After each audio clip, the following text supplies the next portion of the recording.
afternoon. At the tone, Pacific Daylight Time will be 5, 4, and 30 seconds. What? Oh my God, we're having an earthquake. Wait a minute. Hold on. Can you feel that? Yes, I sure can. Okay, this is interesting. There go the lights. Oh.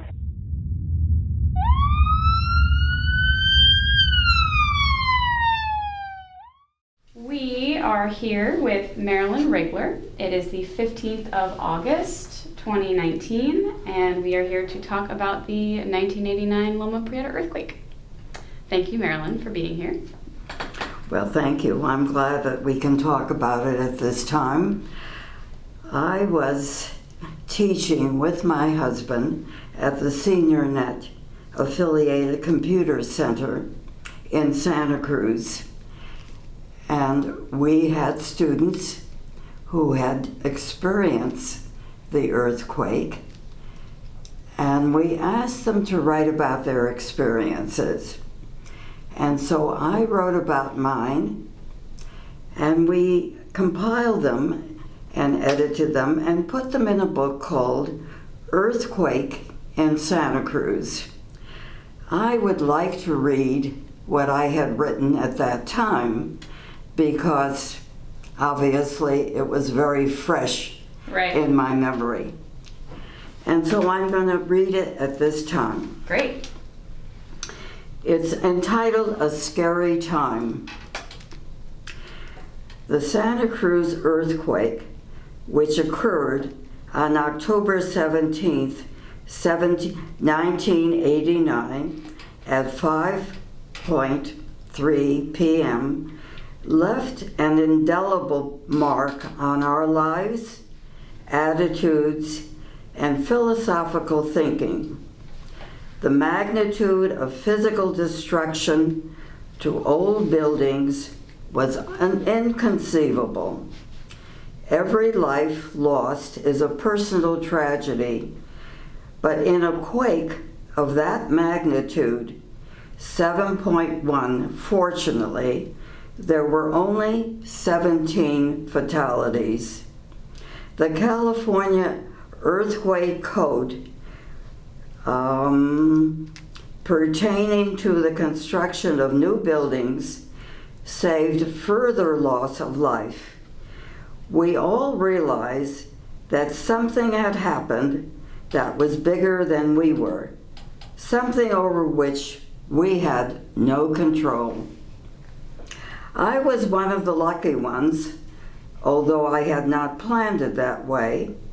My friend Ruth and I had decided to take the advantage of the beautiful day by taking a late afternoon walk on the beach. We examined tide pools, basked in the sunshine, and enjoyed the ocean breezes. Shortly before 5 p.m., we decided to return home, but first needed to trek across the sand one more time. Having done that, we took a wooden overpass, which also had benches giving us the opportunity to rest. As we sat down, the rumbling began, which I thought was the vibration of a bicycle and the rider who had just approached us. When the bicyclist stopped and the shaking continued, I realized it was something more, much more. Ruth and I held on to each other. I closed my eyes because it was more comforting, but after all the quaking had stopped, it seemed to endure forever. I began to look around. The waves in the ocean seemed normal, and the movement of people began again. My friend and I agreed that it was an earthquake, probably a 5.1 on the Richter scale, a kind of sophistication one picks up when you live in California. On the way home, we met people and children who had been in the park viewing the monarch grove where there were many eucalyptus trees. They did not seem to be overly perturbed. They knew they had experienced an earthquake because the trees swayed and bent during the quake, but the magnitude of the quake had not registered as we began our trek to Ruth's home where I had left the car. We began to see overt signs of the quake. There were cracks in the asphalt which were frightening, and when we entered Ruth's home, we found the Mexican pottery collection which she had collected over the years shattered on the floor. At the sight of the shards, my anxiety shot up to unprecedented heights. I hugged Ruth and drove home. On the way home, I spotted our truck going in the opposite direction, and I surmised that my husband David was coming to look for me. I turned around and caught up with him on the street leading to Ruth's home. He seemed to be in a daze. He had been in the house when the quake struck. Neither of us had taken the full significance of the quake.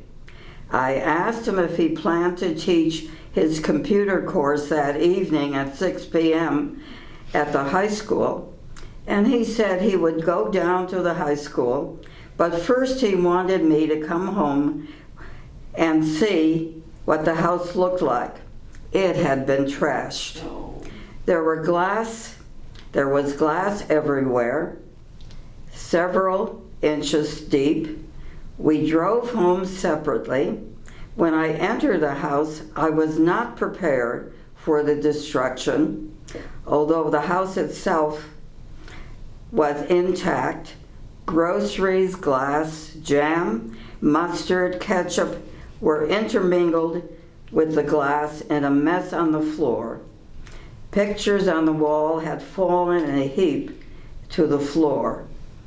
Our son called to say that Donna, our daughter-in-law, who was 7 months pregnant, had barely escaped being hit by the fireplace insert which flew out of the enclosure. Fortunately, she had had a visitor at the time so that she was not alone, but she was upset. Could they and their friends spend the night with us? I hoped the road was not closed, but fortunately, Highway 17 was not closed from Scotts Valley to Santa Cruz. Another friend called and asked whether she could come over and spend the night with us. Her husband was in Arizona. We all ate dinner, cold pasta by candlelight, glad to be with each other and to feel the warmth of friendship. We were all thankful to be alive. Mm-hmm. Now, my husband had a much better description. This was very personal.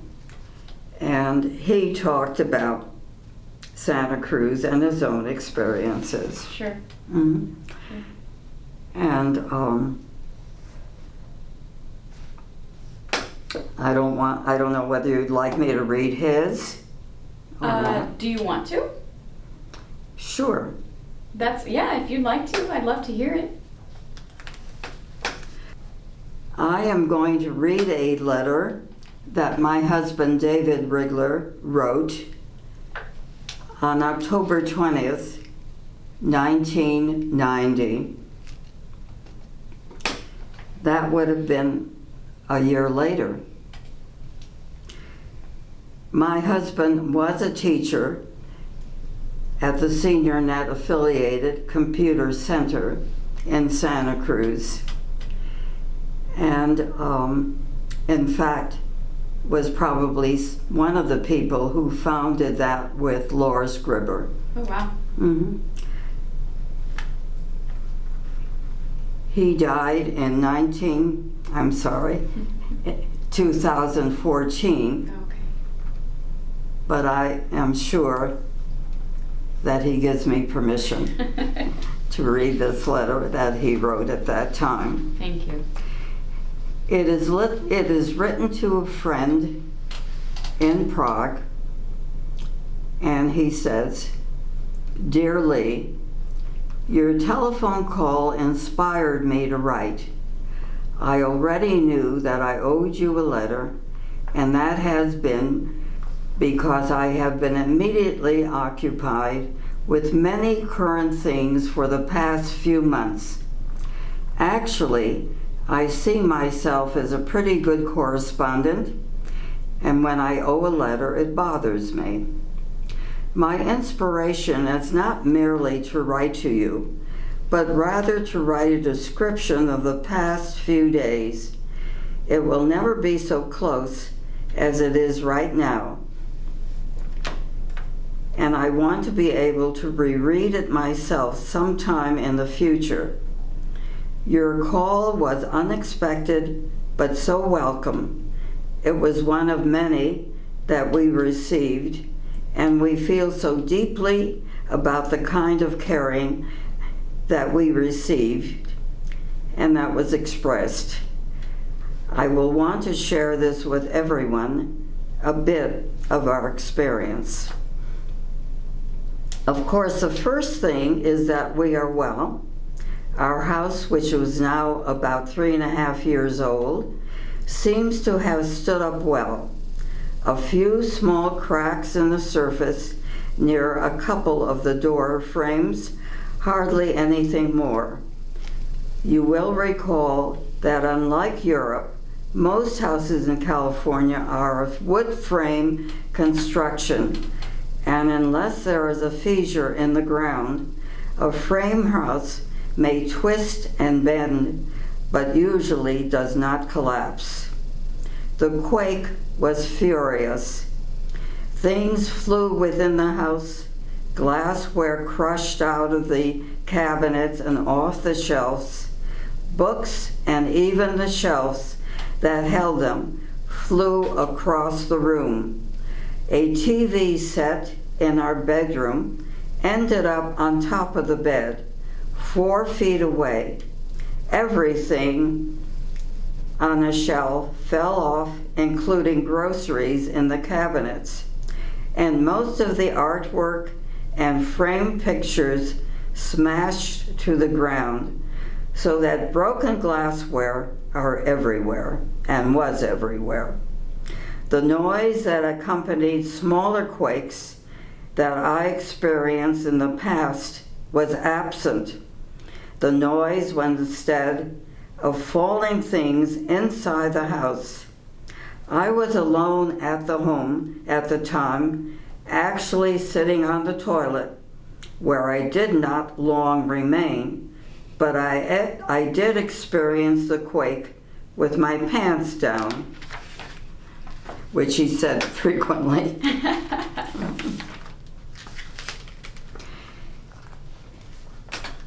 Of course, electric power was lost.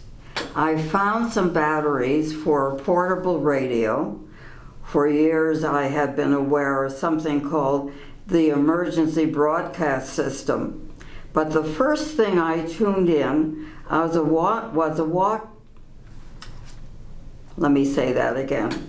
But the first thing I tuned in was a broadcast from Candlestick Park in San Francisco, where 50,000 people were in their seats waiting for the start of the third World Series game. The stadium was not badly affected, so little in fact that many of the fans were shouting for the game to begin, almost as if the quake had been a stunt. But reality quickly sank in. There was no panic, even though it took a long time for people to get out and back to their cars. Then the EBS came on the air. This area has dozens of AM and FM stations, but of course they almost all lost power. And until EBS began, the dial was quiet. One local station, KSCO-AM and KLRS-FM, was designated to serve as the EBS. And it had emergency generators, and it came on with advice and information. Stayed on for at least the next 42 hours, and it almost provided a call-in service for those who could not phone in. Phones did not work for a while, then began, but were intermittent. Really, phones work so much better than we had a right to expect. Soon afterwards was the sensation of another quake, aftershock. Some of those were severe, some were mild, but when one happened, we could never be sure how big it would be, and between shocks, we quickly learned to stay very alert, perhaps near a doorway.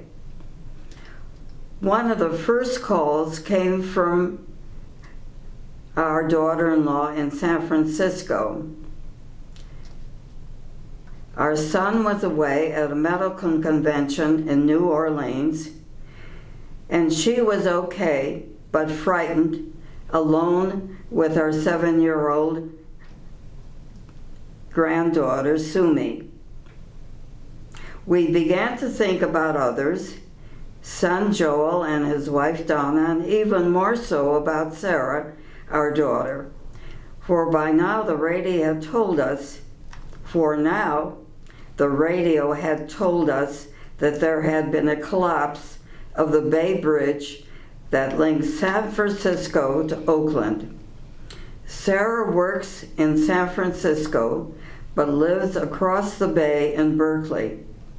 And it was the hour to be on her way home. She had started on her way home at this time. Turned out that she had been in the underground BART station waiting to take a train. The lights went out, and she later reported there was a lot of confusion, but people found their way to the surface, where she unexpectedly met a woman taxi driver who said she had room for one passenger to Berkeley. It then took about 5 hours to what would ordinarily have been 35 minutes. But she was safe, and her house was in relatively good shape. We finally heard from her about midnight. And Dave continues, but our house was a mess of broken glass and spilled bookshelves and toppled furniture, and we had no power. At some point, we received a phone call from our son Joel and his pregnant wife Donna. They live in Scotts Valley, too close to what we later learned was the epicenter of the quake. And they described their house as trashed.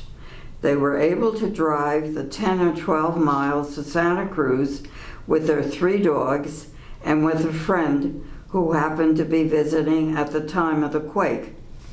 Donna had been at home. Joel was at his workplace a couple of miles away. Donna works in her office at home, a room stuffed with books, as well as Donna's computer equipment. Because she had a visitor, she was not in the office, and when I saw it, it was shambles.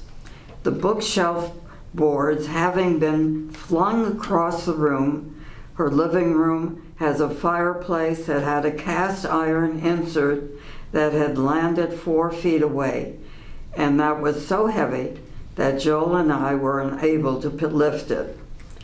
We were able to put some food together. We were lucky that the gas lines had held, and we could cook by the light of a flashlight. Going to bed was in order, although sleep was hard to come by. again because of the many aftershocks. We were also listening to the battery radio, hearing about what was happening. Many roads were blocked by landslides or otherwise. And then we heard about the marina area of Santa Cruz, where much had collapsed and was also burning. And then about a double-decker 880 freeway in Oakland on which the upper deck had collapsed onto the lower deck. And about downtown Santa Cruz, where we learned that some people had been crushed by falling structures. And this was very sad, the fact that people had died and some had been crushed. Yeah. Downtown Santa Cruz is centered in what is known as the Pacific Garden Mall. Unlike most of the places now named malls, the PGM is old. It has been Santa Cruz's main street for many years. 20 years ago, the street was redesigned to narrow it to single traffic lane, and the sidewalks were widened and landscaped and brick paving introduced. The old buildings were restored and some new ones were built. The effect is much more like that seen in European cities than in most American cities. Actually, the buildings were old only by American standards, for example, turn of the century or thereabouts. Unfortunately, most of the buildings are of brick, and unreinforced brick buildings have no strength in an earthquake. The result is that the entire PGM is in shambles. The quake happened at 5:04 p.m. on Tuesday. On Wednesday, we dressed. I had not completely undressed, and I had the radio and flashlight at hand. I had also filled a large bathtub with water just in case the water was lost, but fortunately it was not. There is at this time still water in that tub. With the help of Joel and his friend, we cleaned up some of the debris, and we also started to hear from a few people on the phone. Later in the day, we went to Scotts Valley to help Joel and Donna clean up. At about 3 p.m., we returned to find our power restored, although it lapsed again briefly. Lots more details on the radio about the destruction and lots more of the incessant aftershocks that left me so on edge. Many of these would have been considered fair-sized quakes on their own merits, and of course they contributed to the damage. Where a house had been damaged, the later shock might collapse it altogether.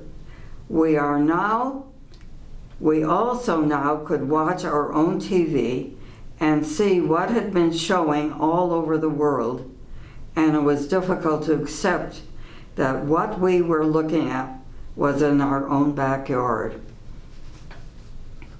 What is remarkable is how few lives were actually lost. In Santa Cruz's downtown, one woman had been caught in the collapse of a department store and another seriously injured. At the other end of the mall, another woman had been crushed, and word was that a second might be trapped inside. But it was too dangerous to dig her out for fear that what was left of the wall would kill the rescuers and doom whoever might be inside. An effort had to be made to shore up a brick wall as the first step, and it was so unstable that a portable generator could not be used to provide light, lest vibrations from the generator collapse the wall. So now there was a confrontation between an experienced rescue team and friends of the woman trapped inside. The friends could not accept the rescue efforts should be suspended at night, and ultimately the police had to take them away. About Thursday noon, the woman was reached, unfortunately found dead from a blow that must have killed her at the moment of the quake. The aftershocks continued, and so did the worried friends' calls, including your call from Prague, and then one from Israel. On Thursday, Marilyn had been scheduled to do a radio program at the local public radio, KUSP. She learned that her broadcasts had been made understandably preempted by earthquake-related business, but we went to the station anyhow to be with friends. I was briefly interviewed concerning mental health problems associated with the quake. My husband, David, was a clinical psychologist. On the way home, we parked near downtown and walked where we were permitted. The entire area had been cordoned off, and hundreds of police had been brought in from other cities. No one was permitted inside the police lines, not the merchants whose merchandise was lying exposed to weather, not anyone whose car had been parked there, not anyone who lived in any of the buildings close by. By the way, the weather was striking. Tuesday had been warm and sunny and pleasant. Wednesday, the morning after, it was again beautiful but hot, 80 degrees Fahrenheit, and the weather continued pleasant until the weekend when rain started. On Thursday, we were told the water in the city of Santa Cruz might be contaminated and should be boiled. That lasted a while, but by the next day, we learned it was okay. But other communities were not so lucky, and sewage lines were also broken, so that Monterey Bay was contaminated by raw sewage. By now, we were beginning to get newspapers from out of town, and some stores had reopened and sell groceries. Schools were all closed and could not be reopened until they were inspected for damage. And this was true for many people's workplaces, and the shocks continued. I received a call, I think it was on Friday, from a friend in Los Angeles, someone I had known for many years. This was a friend who told jokes, and they were always funny. And so he started to tell several jokes, and I laughed. A couple of hours later, I realized that this had been my first laughter since the quake. I felt good, and that night I slept better than I had slept to this time. But I still was awakened by more shocks. But I was still awakened by more shocks. I did not feel every shock, but the report is that there were more than 1,500 shocks. Friday evening, I was asked to be available at the local synagogue to talk with those who might want to deal with their anxiety. One man told me about how upset his dog was, but then he launched into his own fears. Joel and Donna did not get power for a while, and when they did, their well water was muddy, and they continued to stay with us until Saturday. President Bush flew in that day, visited Oakland, helicoptered to Scotts Valley, and then came to Santa Cruz. Shelters had been set up quickly, several in the city and in nearby cities. Rescue work continued. Watsonville is a small city about 15 miles to the south of us, and destruction there was immense. Not only their downtown, but also many residences were destroyed. 10,000 people were reported homeless, yet most homes were intact and little damage. Lots of stories of heroism and lots of volunteers to help others. And this was so common at that time. People helped each other, and the town really, and the county really got together to do whatever they could help. We learned of a 6-year-old child who had been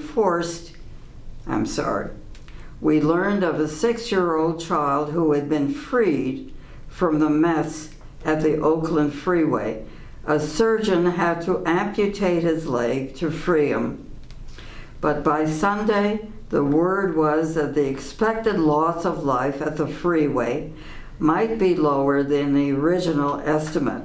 At this time, there are still victims whose bodies have not been recovered, but then a seeming miracle, one man trapped in his car for 89 hours, found in poor condition, but conscious and alive. Wow. Amazing. And this is Monday night, October 23rd, and the last shock I felt was Sunday morning. Maybe no more, I hope. You mentioned that in the letter that George H.W. Bush had come to town. I had never heard that before. Do you remember anything about that? I remember that our mayor at that time was Marty Wormhut. Mm-hmm. She was a great woman and really performed so well during the earthquake and afterwards. Mm-hmm. She met with President Bush, and I remember them walking down the mall together. Wow. And how well she was able to describe to him what she needed and what the federal government needed to supply for the city and the county and the area Mm-hmm. to begin to feel safe again. Yeah. Mm-hmm. Wow, that's impressive.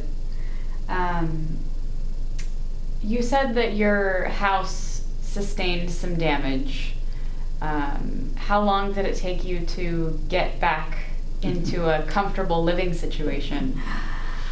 Well, we were not comfortable even though we may have cleaned up the mess. Mm-hmm.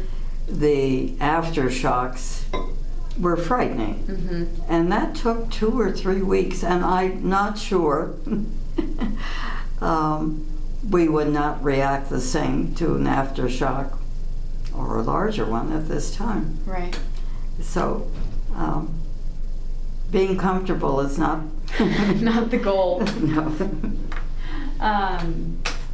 How do you think the earthquake impacted Santa Cruz as a community?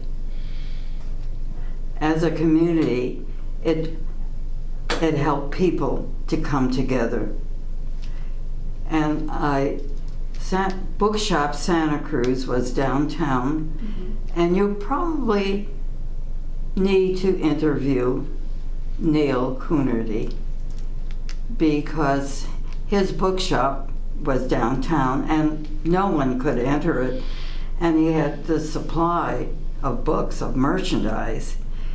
And when he was given the okay, and he could talk much better about it than I could, there were people, even under dangerous conditions, who helped him take those books, bring those books out.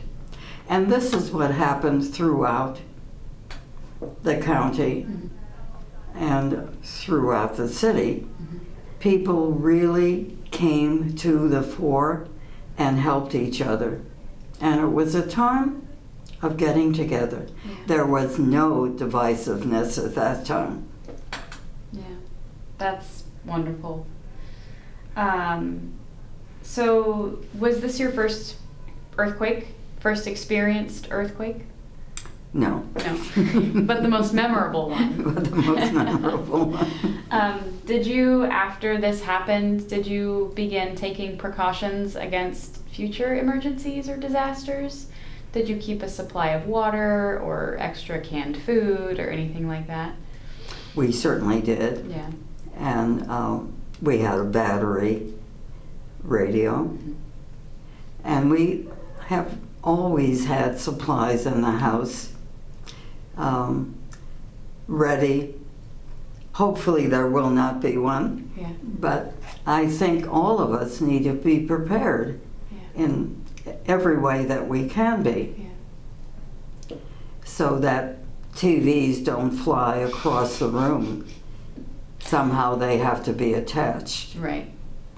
As well as other heavy things as books. Mm-hmm. So that people are not shocked or hit Yeah. by these flying objects. Yeah. It's a matter of public safety. Mm-hmm. Is there anything that you want to cover that you remember that wasn't written down, or do you have any reflections 30 years later? Any other experiences that you've had that sort of factor into this, or what is it like to read this and know that that was 30 years ago and be here now talking about it? Well, I am pleased that you are thinking about it at this time, 30 years later. And the experience will always be with me. I don't think one forgets such a traumatic experience. Right. And rereading it, of course, brings back some of the anxiety that one felt at that time. Although it's always at a low level when we talk about earthquake. Right. Yeah. Great. Well, thank you so much for sharing your story.